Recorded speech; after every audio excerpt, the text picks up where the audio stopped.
ছোটো মাছের ঝাল বানাবো। দেখো এখানে নিয়ে নিয়েছি আমি মোরলা মাছ, আর এই মাছটার নামটা বলতে পারছি না কি, দুটো মাছ একসাথে আমি ঝাল বানাবো।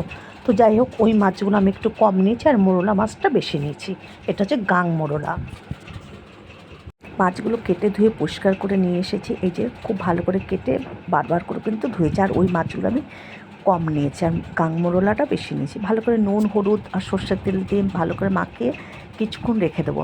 আর মাছটা কিছুক্ষণ মেখে রেখে দিচ্ছি। আর এদিকে একটা মশলা করবো, একটু পেঁয়াজ দেবো, কয়েক কোয়া রসুন দেবো, আদা জিরে এগুলো দিয়ে ভালো করে, আর কাঁচা লঙ্কা দেবো একটু বেশি করে। আমি কিন্তু এই ছোটো মাছের একটু ঝাল বানাবো। তখন মাছগুলো আমি নুন হলুদ তেল মেখে রেখে দিয়েছিলাম। এবার পেঁয়াজ আদা আর কাঁচা লঙ্কা গোটা জিরে নিয়ে নিয়েছি। এবার ভালো একটা মিহি পেস্ট করবো। আর কয়েক কোয়া কিন্তু রসুন নিয়েছি। এই মাছে কিন্তু কয়েক কোয়া যদি রসুন দেওয়া যায় খুব ভালো লাগে। তো যাই হোক, আগে আমি কড়াইয়ে একটু বেশি করে তেল দিয়ে মাছগুলোকে আগে ভেজে নিচ্ছি। মাছগুলো একটু লাল লাল করে ভেজে নিচ্ছি। তোমরা মাছ একসাথে মশলা মাখিয়েও করতে পারো আর ভেজেও করতে পারো, তো দু রকম টেস্ট হবে। তো যাই হোক, মাছগুলোকে আমি একটু ভেজে নিচ্ছি। এই মাছগুলো কিন্তু লাল লাল করে ভেজেও ডালের সঙ্গে গরম ভাতের সঙ্গে খেতে কিন্তু খুবই ভালো লাগে। তো যাই হোক, আমি আজ ঝাল বানাচ্ছি। মাছগুলোকে সব একে একে করে দেখো উল্টে দিচ্ছি। এইভাবে সব মাছগুলোকে আমি ভেজে নিচ্ছি।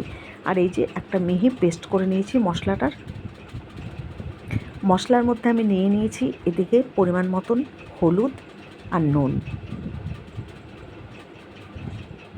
মাছগুলো সব একে একে করে আমি ভেজে নিয়েছি। এই দেখো সব মাছ কিন্তু ভাজা হয়ে গেছে। ওই মাছগুলো ভাজা হয়ে গেছে সব কটা, আর এই যে গাং মোরলাগুলো ভাজা হলো এখন। তো যাই হোক, সব মাছ ভাজা হয়ে গেছে। এবার ওই কড়াইয়ের তেলের মধ্যে আমি কালো জিরা আর শুকনো লঙ্কা ফোড়নে দিলাম। আর কিন্তু কিছু এর মধ্যে দেবো না, আর একটু তেল লাগবে, তেলটা আর একটু দেবো এর মধ্যে।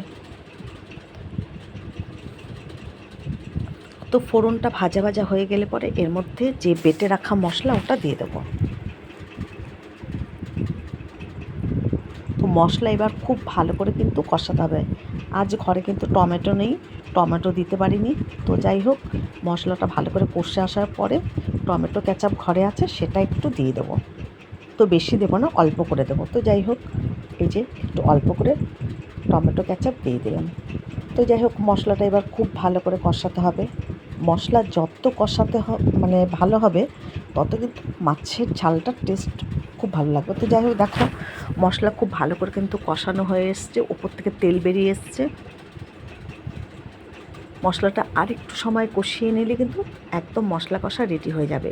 এরপরে এর মধ্যে পরিমাণ মতন অল্প করে জল দেবো, কেননা মাছটা আমি একদম শুকনো শুকনো করে করব। তো দেখো, এই যে অল্প জল দিলাম, আর একটু জল লাগবে, আর একটু জল দেবো। খুব বেশি জল দিলে আবার হতে সময় লাগবে। তো যাই হোক, এই যে অল্প করে জল দিয়ে দিলাম। এবার মাছগুলো এর মধ্যে দিয়ে কিছুক্ষণ ঢেকে রেখে দেবো। আজকে ধনেপাতা গরম মশলা এইসব কিন্তু কিছুই ব্যবহার করব না। তো দেখো, এই দেখো মাছগুলো সব ঝোলের গায়ে গায়ে হয়ে আছে। এবার ঢাকা দিয়ে দিলাম। কিছুক্ষণ পরে মাছটা হয়ে এলে নামিয়ে দেবো।